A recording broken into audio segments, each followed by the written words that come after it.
আমার বলার সাথে সাথে তোমরা বলবে। আমরা অঙ্গীকার করতেছি যে আমরা অবৈতনিক প্রাথমিক ও নিম্ন বুনিয়াদ বিদ্যালয়,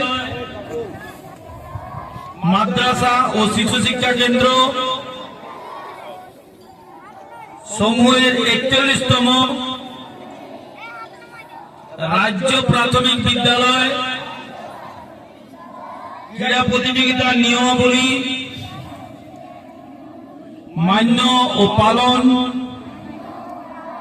করিয়া প্রকৃত খেলোয়াড় সুলভ মনোভাব লইয়া খেলার গৌরব এবং আমাদের দলের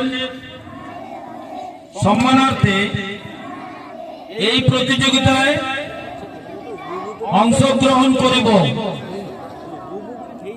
ধন্যবাদ।